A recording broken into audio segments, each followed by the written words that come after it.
Hello everyone, and welcome to another episode of my wedding planning series. In this video, I am sharing 6 things you should consider before you start planning your wedding.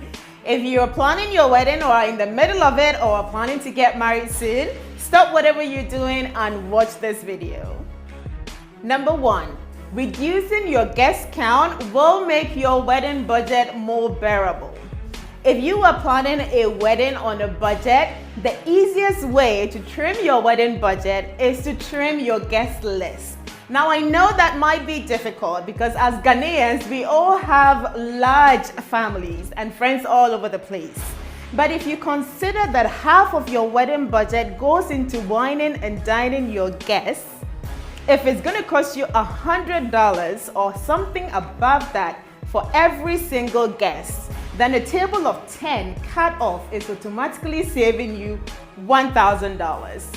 We haven't even started to talk about the chairs, the floral centerpieces, the place settings, and all of that. So if you are planning a wedding on a tight budget, you need to be realistic with your guest list. If you need some help on who or who not to invite to your wedding, my previous video will be helpful.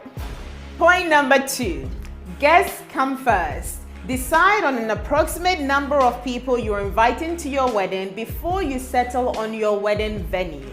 This ensures that you have enough space for all of you and your crew. As a general rule of thumb, you want to allow about 25 to 30 square meters per person. Now that might seem like a lot, but once you start to throw in tables, service area for your waiters, a dance floor, the band, you will realize that it all balances out. Point number 3, don't be afraid to ask your trusted vendor for guidance. Your favorite florist could lead you to your caterer could lead you to a photographer, your photographer could lead you to a videographer who does amazing work. Besides, if all of your vendors know each other, it creates such a great energy on your wedding day and helps bring everything together beautifully. Point number 4, get organized from the onset. Before you meet any wedding vendors or sign any contracts or book anyone, be sure to put together a budget planner and a wedding checklist. It is also a good idea to create a designated email address for your wedding so that you can keep all of your paper trail in one place. Point number 5, do not be afraid to explore lower price options. If your favorite photographer is unable to work within the budget that you have set, ask them for recommendations. They may be able to pass you on to an assistant who has a similar aesthetic.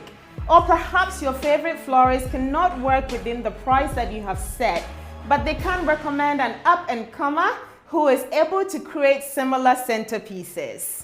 Finally, do not be afraid to ask for help. Weddings are generally stressful, even for us professionals. So whenever you feel like you need a hand and you cannot afford to hire a professional wedding planner, ask your friends for support. Designate tasks, delegate to other people so that you don't end up burnt out. I hope you enjoyed this video. If you did, remember to give it a thumbs up and subscribe. I will be back same time next week. Bye-bye.